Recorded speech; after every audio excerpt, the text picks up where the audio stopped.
Hello, everybody. It's Alex once again from the Remote Work Life podcast. And today I have with me yet another exceptional guest. So I have Sharon Koifman, and Sharon is obsessed about remote management. He's the president of Distant Job, and I'm going to allow him in a moment to give us a bit more information about Distant Job. But like I said, he's totally obsessed with remote work, a man after my own heart. And over the past 20 years, he's built and run not one, not two, but three fully remote companies. Sharon grew up in an entrepreneurial family and was heavily inspired by his father, who first introduced Sharon to the idea of working remotely. Wow. These days, Sharon runs Distant Job, as I mentioned before. It's a unique recruitment agency geared specifically for finding full-time remote employees who work from all around the world. But the key difference in his approach is that he wants to show how remote work benefits business. And not only is Sharon the leader, the man behind Distant Job, he's also the author of a book called Surviving Remote Work, which reached #1 bestseller status on Amazon. So, Sharon, I'm just so glad to have you here today, and you are most welcome. Thank you, Alex. What a pleasure being around. What a nice introduction. It's nice. It's nice to hear to hear people talking about you, not behind your back. It works well. Yes, it's always nice the other way around, isn't it? It's always good. But today, I mean, obviously the podcast is about remote work, and as I mentioned before, really excited to have you here. And I know there's going to be so much value in this session because obviously there's lots of people in the world right now who are working remotely, those who are new to remote work. But, I'm sure if you stick around, and please do stick around, that if you're a seasoned remote worker, you will learn a lot from Sharon. So please stick around. Today, we're going to be talking about really surviving remote work. And the reason we chose that topic is because Sharon has studied and researched not only how to operate remote businesses, but how to create an amazing work culture, and one where people actually feel like they love to come to work. And that's like the holy grail of remote work, of work in as a whole, let alone remote work. So as I said, Amen. Certainly worth sticking around for. But before we get to the sort of the golden nuggets of the show, I want to learn more about you, Sharon. I really want to know. I want to find out more about you. Did you envision yourself in your current role? And basically tell me, how did you get to the position that you are now? So, did I envision? Absolutely not. But let me rephrase it. I've always envisioned myself as owner of a company. I had an entrepreneurial mind and an entrepreneurial family culture since I was a kid. But I have never envisioned having a 50-employee company, right? Actually 51 right now, where I am sitting in my office by myself. This is I'm an extrovert. I like people. I like to socialize. So this idea that I build a real tangible company while I'm still sitting here by myself and nobody's around still blows my mind, right? But I very much was an individual that my entire life I wanted to not just run a company that changes things, then invent things, just like we changed the entire recruitment industry. I mean, right now everybody's getting excited by remote recruitment, but we have been recruiting remote people for 12 years already. We're the first remote recruitment agency out there, and it was very much based on that need that I had my first company, which was a web hosting and outsourcing company, and I kind of was offloading work for my team and companies with with software companies and technology companies would offload to me, which for me seemed like a business crime almost, a business sin. Somebody would actually had their bread and butter give to me because it's cheaper to outsource, because we potentially could have provided a product a little faster, but really they were losing the soul of the company by doing so. And when I sold that company about 12 years ago or so, I realized that people need just people. They don't need to offload to a different company. They need individuals that are working for themselves, and that's why I started the company. Like you said, my dad was a man that built the same concept. He built massive wire and cable manufacturing machines for factories, like $1 million piece of machinery, and he did it sitting at home by himself, right? And designing that entire machine, he was a brilliant engineer himself, and just give it to a machine shop to do the work, and the machine shop gave it to the other people to put it together. And I saw that from a young age. A man building a substantial company with real tangible products. This is not affiliate program or some kind of quick money scheme. This was a tangible multi-million-dollar machine that he built sitting on his bum at home. And that inspired me a lot. And you've taken up the baton, basically, and gone ahead and done it yourself to great effect. And you mentioned just now, actually, that you're an extrovert. I'm quite intrigued. I might ask you that as we go down in the show, but everybody seems to think that remote work is the kind of a kind of space for the introvert, the person who likes to stay on their own, is quietly all up to themselves. But yeah, it sounds like we're about to break that sort of barrier, break that sort of misconception, and blow it out of the water.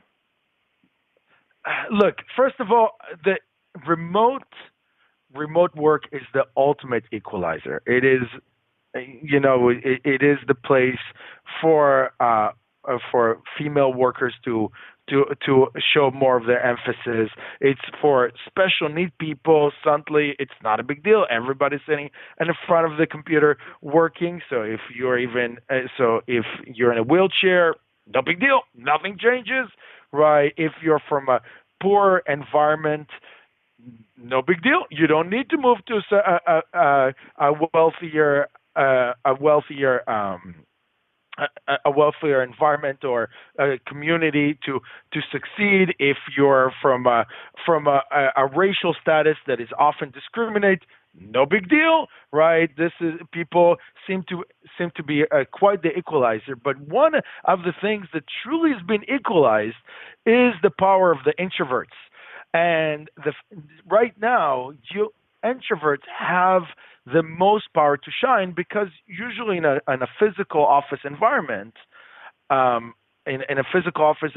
it is the people that make the most noise, that provide the most commentary, that make that not necessarily make the most impact, but the people that are being heard, which usually succeed more. And it's not. And the introverts not only are not being heard, that working environment from them is causing damage on their productivity. Now, research has shown that when you leave introverts alone, they are the more productive kind of people, right? Not that I'm trying to create new things to new ethnicities and new reasons to discriminate and everything, but introverts, when you let them sit at home, they kick some butt. Now, going to extroverts, this is a very much an interesting environment, because there's no reason for you to fail in this environment, but you do need to think a little bit outside the box. You do need to create proactive activities. You need to create your social experience, because the extroverts love to go to the office to not just to work, to hang out with people, to go for a happy hour, to go for lunch. And there's nothing that really stops you from doing that. COVID has created a big culture shock for people. We're going from home. Oh my God, I don't hang out with my friends. I can't do anything. It's like, Why?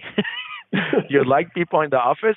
Send them an email. Yes, COVID, sometimes you can't go to the restaurants for a little bit. So we had a tough time. So you go for a walk, go do whatever you do. But now we're kind of back to normal and people are still staying home.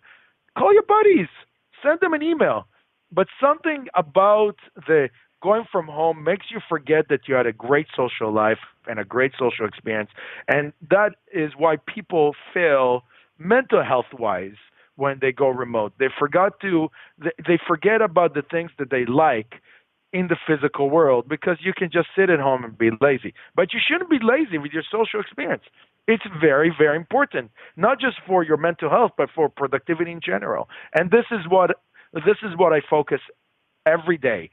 I personally believe that people that work remote, there's plenty of research. MIT Sloan shown that remote people are happier, more independent, and more productive. There's plenty of research showing that the bottom line is much better. Forget about the fact that you don't need to drive to an office. You don't need to have you don't need to cut your project in the middle because you're in a rush home and you want to beat traffic, right? But in general, sitting at home, it creates a much less distraction kind of an office environment. And because you have extra time, because I see that I have extra time as a remote person, I actually invest a small part of my day, half an hour, focusing on my social experience, booking restaurants, finding who am I going to hang out with for my happy hour, who am I going to go for a run, or what courses interest me. This is part of my business day, and I book my social experience as if there were business meetings.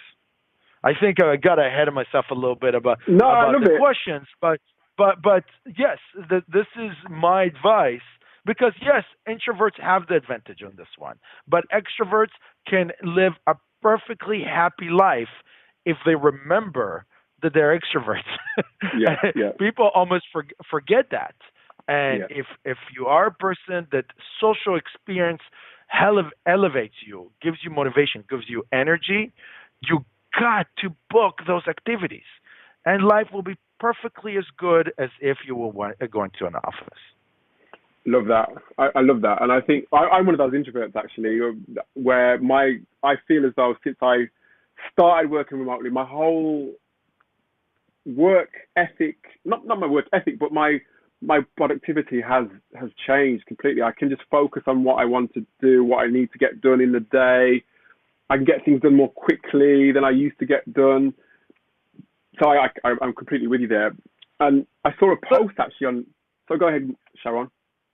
No, it's an important point because people assume that the office is an environment for productive work, but it's not. People on average, this is research has shown that people produce about 2 hours and 53 minutes of actual work in an 8-hour shift on average. This is what people produce. And the reason why they produce that, one of the reasons, there's many reasons to it. There's meetings and there's a lot of stoppage in the middle. You got to go for lunch with your friends, and that kills going back to productivity is difficult. But really, it is the number one reason is distraction. When you're hanging out with people around you, when you're in a cubicle environment, which, by the way, is the biggest business sin in the world, cubicles are evil, right? And when you hear somebody and they distract you, it takes you 25 minutes to get back to focus, right? So absolutely, getting to sit home or in a co-working space or an environment where you have the most optimal working experience gets you do much more work in much shorter time. And this is why I can't understand why there's so much friction, well, not friction, but so much resistance, I suppose, towards the whole idea of there's certain people that suit remote work and there's those that don't. I think there needs to be an acceptance of that if you prefer to work remotely, it doesn't mean, and I saw a post on LinkedIn actually today, which said, somebody was saying that, he doesn't like the idea of remote work because he's frightened that you're going to lose the human connection. And I was thinking to myself, but no, you don't lose the connection because, like you said, Sharon, you become deliberate about, sending a text to your friends or sending an email to to your college buddies to go and have a drink after work, or you're a bit more deliberate about all the social activities that you've got in between your work or after your work, aren't you? Look, so I differentiate a little bit from my remote evangelist colleagues, right? When I go on LinkedIn and I see a buddy that I met in a conference, in a remote management conference, there's always this rah, right? Remote is the best. Out there, companies not getting it. And I see there's two reasons why companies are still being difficult, are still fighting the remote experience. One of them is legitimate. One of them, in my opinion, is not legitimate. Starting with the illegitimate reason is because they truly are used to it. I mean, we have been brainwashed, or brainwash is a negative word, but we got used to the concept that the office is the location of productivity, that we are able to separate our social life from an office life, because when we go home, at least we know nobody is supposed to bug me there. In the 90s, there's always, even in the 2000s, there's always this discussion how bosses should not email people outside of work hours, and because the work-life balance has been separated in this hour, right, in this location, and that's what we learned. And that, in my opinion, is illegitimate, because I have tons of research showing that you can have a perfectly work-life balance at home and be 10 times more productive, which means you can work less and it'll be just fine. Now, the legitimate reason why, and one of the biggest weaknesses with remote, and I guess I differentiate from a lot of my remote evangelist buddies, is that there is still a mental health issue that has not been solved. And you can have an incredibly disciplined employee, or a very good manager that might fix that, but quite often it's not the case.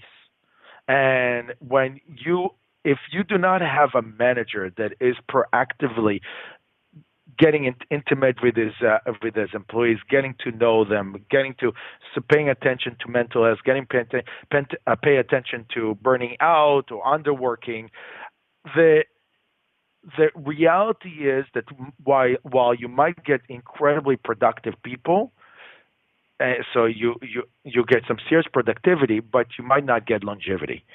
And this is a legitimate concern.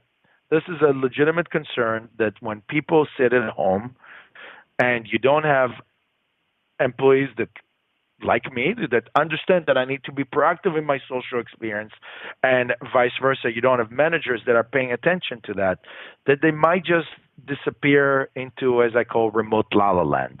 They just going to work and eventually going to be more and more disconnected from the company, because creating a company culture in a remote environment is more challenging, right? Don't get me wrong. My company is an incredible company culture, but it requires somewhat more effort. There's no question about that.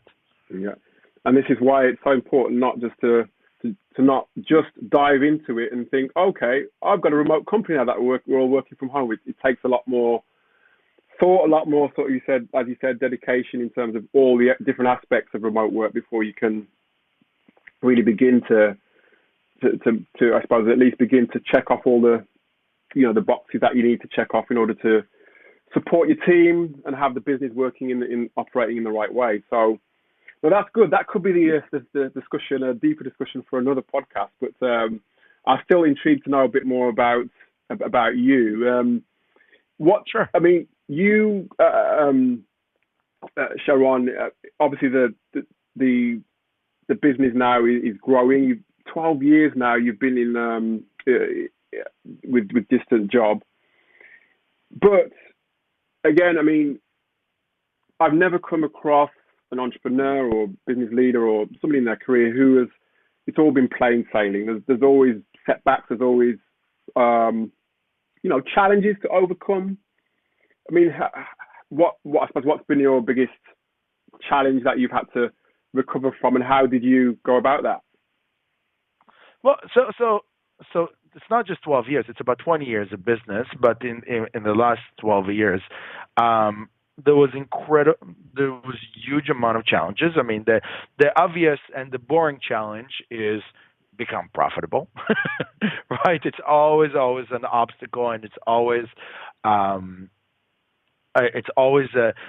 sitting down. How much money am I still investing until I'm ready to be profitable?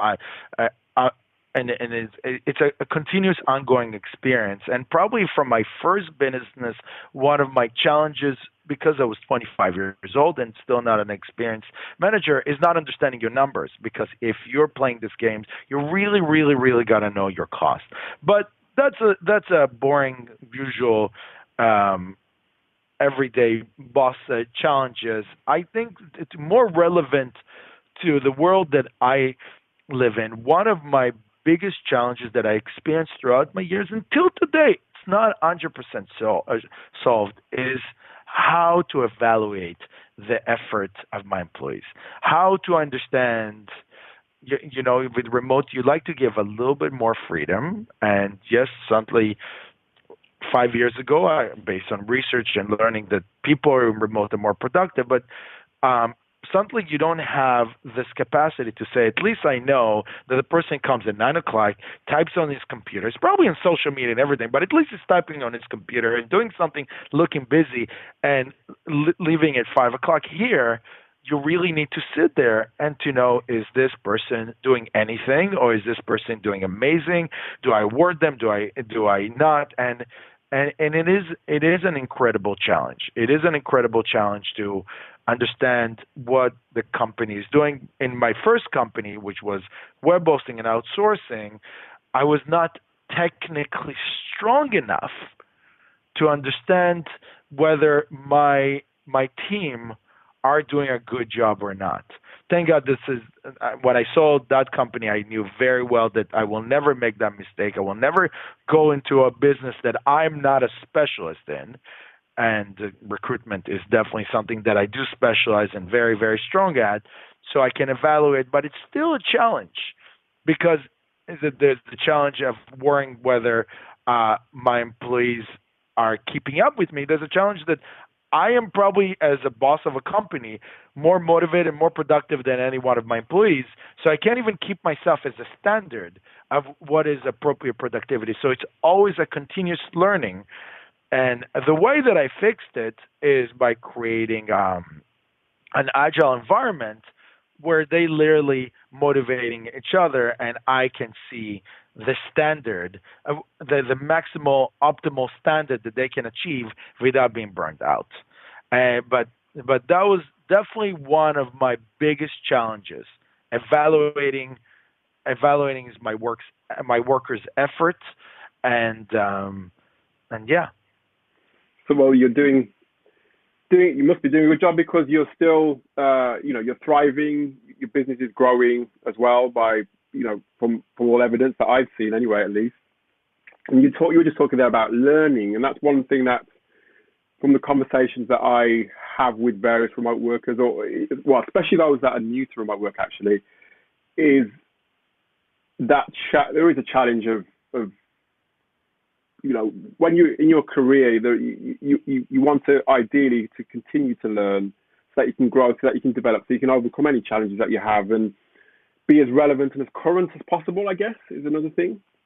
Yeah. How do you continue to learn yourself and stay up to date with, with important issues? So, interesting thing about me these days, for me, the focus is actually to make sure that my employees are learning, mm-hmm. Right? You create a dynamic environment where you have a failure consequence-free environments, that if you fail, a failure-friendly working environment where people can try and experiment and learn from that, and that gives people the opportunity to go and research new ideas and bring them to the table with zero consequences. And I actually, more and more, I'm learning from my employees. I'm letting them take the initiative and use our company a little bit as a research lab, because we are also not just a recruitment agency. We are a media company. We for remote management. We through the book, and now we opened a company called Think Remote, right? So I'm happy. Yeah, thinkremote.com is we just started a media company all about the remote world and the remote management, and I'm happy that my company is almost like a management lab for how to make things more, to make it better. I myself, I read a lot of I listen to a lot of audiobooks. I even read some stuff, and I keep myself educated. But I find that it is my employees that are educating me more than the audiobooks these days, and that is very, very exciting, because there's a lot of my employees are taking leadership roles within the company. So you've got a very, very much a learning environment, where a peer-to-peer learning, where you're learning from each other. That's a it's a culture where obviously I think that if you're learning from other people, that's the way I learn, actually, is by listening, by seeing what other people have done, by sort of cross-checking that with against what I've done, and how I can take little bits from what they do and add it to what I do to improve my processes and sort of my daily work. It sounds like an interesting culture that you've built within a distant job, and Think Remote sounds interesting. That's something that we're going to have to probably, again, that's probably another episode on the Remote Work Life podcast, but we'll see. I'm happy to chat anytime about anything. I have tons of ideas. That's why I started a media company. And I think one of those ideas that is circulating quite a lot now, one of those topics of conversation, not just amongst the established remote companies, but again, amongst those who are trying to really figure things out at the moment, is how do you keep your company culture alive remotely, or even build one from scratch? Can you talk us through that, Sharon? So company culture is a buzzword that too many people love to use. It's everybody dreams.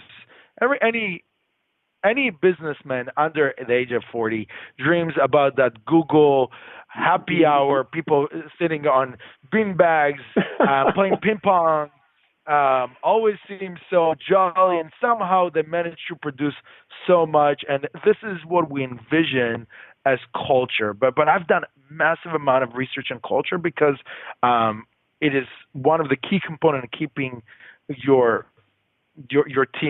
team remotely motivated and productive. But what I've discovered through my research, that a lot of the people that define culture have a very hard time defining it. It is somewhat unusual that when you type in on Wikipedia or any kind of dictionary about company culture, they give you this extensive the way that the company thinks and connects, and they use big words, they use buzzwords to explain more buzzwords. Or I love that one. It is the DNA of the company, and you see it, the DNA.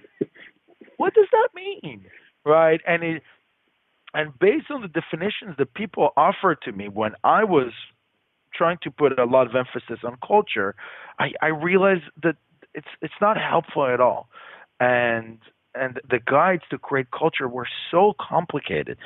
So I created my own definition and an easy, clear, maybe not the most dictionary-oriented definition of a company culture, but a really goal-oriented definition that once you understand that definition, you can actually implement culture to the most optimal culture for your own company. And the definition of culture for me is connection. It is about creating connection. It's not about having the coolest party in the world. That feeds your ego. But really, why you're making this party, why you're making this social experience in an office, is because you're trying to create a connection to the company. So a lot of those parties and social events are really there to make the employee feel like something bigger than themselves, but they're also there to create better teams, connection to one another, right? This is one of the key components why you're creating culture. It also is the third and least important, but still important, is connection to your clients. So if you are in the fashion industry, you better know the difference between a Gucci and a Prada boots. I don't know the difference. I'm just throwing those brand names, but clearly that's not my culture. My culture is very nerdy and very jolly. But at the end of the day, everything that I do in the company is to create connection. And when you think in those terms, suddenly you have a goal. Suddenly when you're making a big party, and in the remote environment, I started off, I remember creating a big Zoom party, and we all had drinks. You had to bring a drink. I didn't promote alcoholism, so I said you can bring a coffee, you can bring water, but we have a drink. This is a social experience. 2-3 times people got excited. Yeah, look at that, how cool we are. We're remote and we're still partying and everything. And then after that, I noticed that it was just me and my few managers are just having chit chat, and everybody politely down. Oh, my boss is funny, at least deluding me, acting, But I've noticed that this did not create a connection, and that was my goal. My goal is not to be cool. My goal was to create a connection. This is the often misconception of culture, that people think that creating culture is being the coolest company. It's not. It's about connection. And what I did find very successful is using a little app on Slack called Donut. They force you to connect one-on-one with people and getting intimate with them. In general, the one-on-one has been incredibly powerful for my culture. Also, creating channels where people can throw in politically incorrect jokes. Whoever doesn't want to come, we have other channels about food, about so we created an environment where people can unite on specific topics. And I first wanted to define the culture, but I realized that my employees were defining it. And whatever I felt is not discriminatory or not healthy to the environment, I shut down. And everything that connected people, I said, hey, this is culture being created, right? And all I need to do is encourage people in that direction. So we were a nerdy, joke-oriented, mistake-friendly, trust-building kind of office environment, and we like also music. There's a lot of rock and roll discussion that happening there, and for me, I just focus whether this is creating a solid teamwork and solid connection to the company. Like that. I like it. I like things that are kept simple. Connection. It makes complete sense. Gotta think about connection all the time. This is how you define. If you define your culture that way, you will. I'm a big believer in goal-oriented aspects, and here you have a clear, simple goal. Is this activity creates a connection? And it probably takes a bit more work. I think what we're finding now is that those companies that the ones that you talk about, the Googles, not necessarily the Googles, but they're the ones that are trying to create that fun environment. It's almost they're trying to manufacture the culture. Now they're moving to the remote environment. They're probably having to think again because it takes a lot more deliberate effort to really understand your employees, doesn't it? And more effort to figure out where that connection lies. Those big companies are committing some of the biggest sins in terms of culture, in my opinion. The fact that they uprooting people from their own communities, that getting, when you're young, fine, but getting people to take their kids away from their schools, from their families, from from everything that they build within a certain community, a certain environment, and get up, bring all your stuff, and move to where an office of those companies is, because they want to have their culture. That, my friend, is not culture building. That, in my opinion, is disgusting, and probably one of the biggest reason why I'm such an advocate of remote work. No, yeah. I think again, people who again have been put in a situation where now they're working from home are probably beginning to realize that, aren't they? They're probably begin to think twice before they apply to that big company that's forcing them to move here, there, or everywhere, or commute for 2 hours on the train or whatever it may be. So, yeah, it's putting us nice. I mean, I know you're not an evangelist, but it's kind of putting us quite nicely in the spotlight where, yeah, there's some big realizations coming to bear at the moment. But yes, again, could be another episode for another podcast. But let's move forward. One thing that really used to get me, we've talked a bit about culture and that connection. One thing that used to get me when I first started working remotely was I probably wasn't as productive then as I am now. I was sometimes tempted, I have to say, in the middle of my working day to, I don't know, put a load of washing on or something like that and do something that perhaps I wouldn't have done, had I been in an office environment. And that actually, I mean, for some people it might not be a distraction, but for me, that I did feel that did distract me. Probably the only distraction I would have said, but now I've honed my productivity skills. I would have said I'm a lot more focused than I have been. But I'm intrigued. I always ask people this in terms of their different ways and their team's different ways of managing and avoiding distractions. How do you, Sharon, sort of manage those distractions for yourself? And second part to that is how does your team do that? So, where it comes to my team, I can only just like I would tell you what I'm about to tell you. I tell my team, and we do the best that we can, right? And of course, the more productive people are, the more successful they're in the company. And I personally feel that, in general, working remote, whether at home or in a co-working space, in a closed-door environment, is already increases your productivity. You're in full control of your distractions. Distractions is the enemy of productivity, and in an office environment, you're not as in control. You're not in control when your boss randomly picks a time for a meeting. Even if they don't randomly pick a time, suddenly you're getting productive. You're moving forward. You're kicking some butt, and on the calendar, 20 minutes later, there's a meeting that's coming up. So it's whether your company does it randomly or not doesn't matter. It is distracting, and even more distracting is your neighbors, right? Instead of making your choices, like you can make your choice when you want to clean your dishes, right? Or sometimes you can. Sometimes I like to clean dishes while I don't. I'm a pretty well-off guy. I'm not going to lie. I don't clean dishes anymore, right?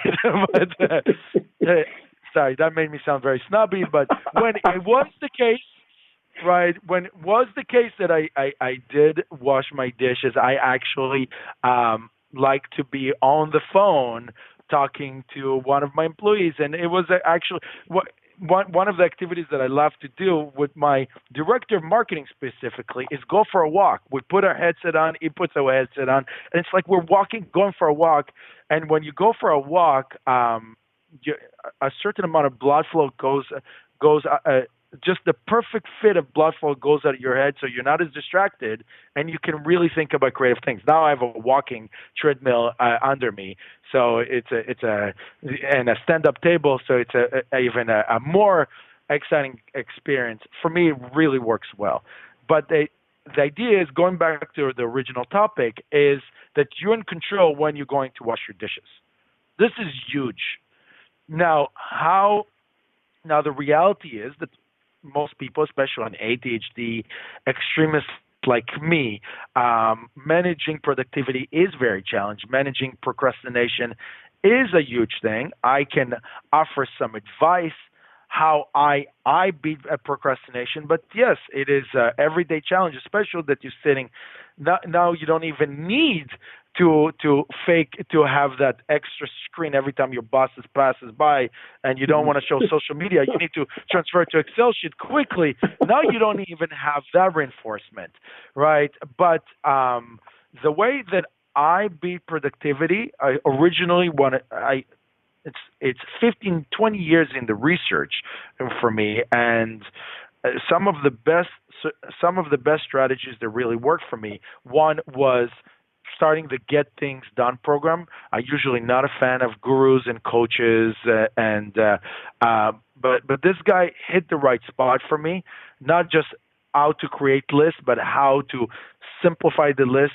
You know, it's a big discussion for another podcast. But if you simplify tasks to to a really easy subtask, your brain has an easy time to digest it, and it will less likely to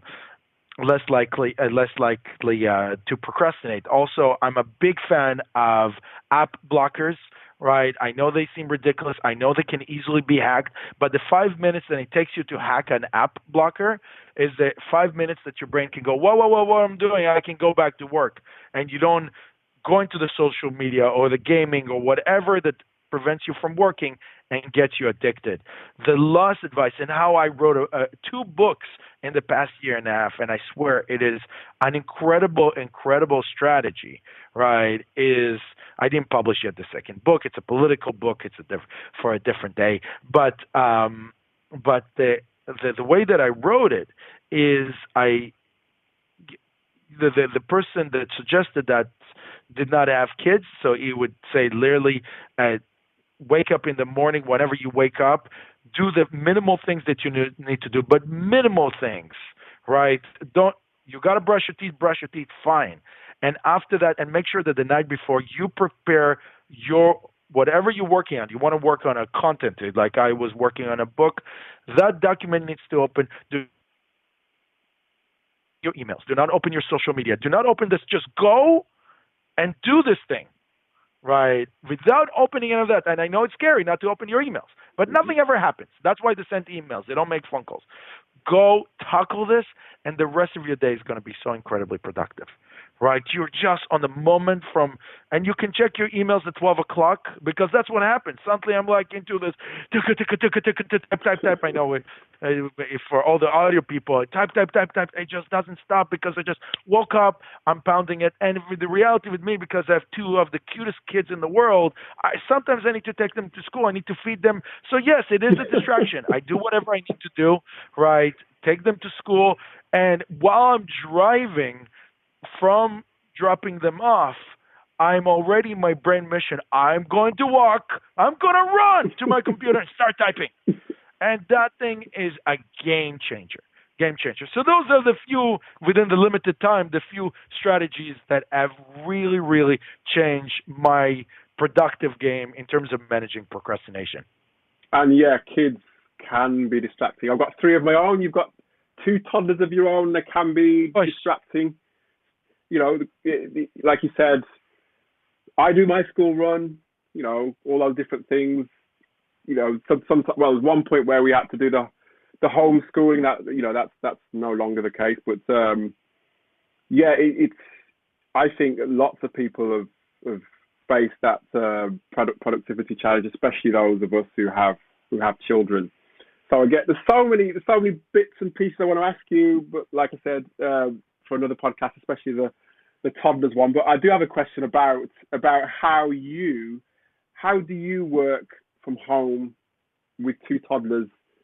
Are they actually in the room with you, or do you sort of have different ways of sort of, you know, like mine, for example, right now they're in front of the TV.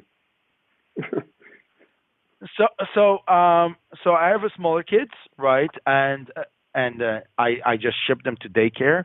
And whenever one of the so the challenge is, or during COVID when there was few months that there was no school and we had to figure out, or when they're sick and everything. So first of all, I'm a huge believer in help. Right. This is something that is very underestimated, underappreciated. A lot of people, even people that have the right financial mean, make a choice not to get paid help, and they're not doing the math correctly. They're not evaluating how much time is the cost of distraction. Now, during the first few months of COVID where I couldn't get paid help, I couldn't get my parents are old, my wife's parents are already older, they're amazing grandparents, but they can't invest like they would with the younger grandparents. But what worked for me was negotiating with my wife. I will grab the first 6 hours, you will grab the next 6 hours. You got to do everything in power not to distract, right? We know it's just going to be few months, and it really was just few months. Maybe for some parents it's been a year, but whatever it is, let's kick it in we know that what succeed is distracted work environment, which is, as you see, the theme of this conversation a lot, the non-distraction. So give it to me. Give me 4, give me 3, we know that people produce 2 hours and 53 minutes in an office environment. Give me 3 hours. Give me 4 hours, partner, wifey, or whoever you are, and vice versa. My wife runs a business, right? I have girls. I'm a hardcore feminist. I want them to be the CEO of my companies. I'm not, so I want my wife to succeed as much as I do, and the key is to give her the non-distracted work hours. And then when it was my turn to hang out with the kids, I took on the phone calls with employees or suppliers, people that I know I will not offend when there's a bunch of really, really loud, noisy, happy, jolly, love of my life creatures, which are awesome but incredibly distracting, right? but I actually put on paper the tasks that I can do while distraction is out there. And that's how we survived the first few months of COVID. What I also discovered that a screen can be educational. So I actually I bought I can't believe that I was against buying any screens for my kids, but for the COVID period, I bought a screen, an iPad for my kid, and I pick and choose the best educational apps. And my daughter was literally learning French, right? And I was like, okay, this is a good use of the time, right? Let them play strictly. So there was Sesame Street, there was ABC Mouse, there was a few apps. They didn't know, I don't know how you deal with older kids. You still can tell them you can't upload or download, but I'm not there. I cannot give advice for older kids because I'm not there, and I hate when people give me parents advice when they have not experienced themselves. But what really worked for me is pick and choose some incredible apps that were incredibly educational, and it was screen time suddenly was not a waste of time. That's how I survived those COVID era. You know what sounds very similar to me? I've got a 17-year-old as well, and I'm fortunate that my 17-year-old she gets quite heavily involved with her brother and sister, and she actually helped with the education side of things in her downtime. So it was a real. I mean, you were alluding to the whole idea of teamwork and sort of doing different things. It was a big team effort. I'm so proud of my family and how we managed to get through that period. It was great. It was really good. That's magical. This girl probably had a very, very good dad. Sounds to me. He's not a bad guy. He's not a bad guy. But no, Sharon, I've loved this conversation. I've loved talking to you about yourself. Like I said, there's like probably 10 different episodes in that podcast. So in our podcast, and we'd love to have you back on. Everybody, please go across to distantjob.com. And Sharon, just tell us, generally speaking, what kind of roles you typically deal with, and any specific sectors at all just before we wrap up? So our bread and butter is digital people, programmers, developers, system administrators.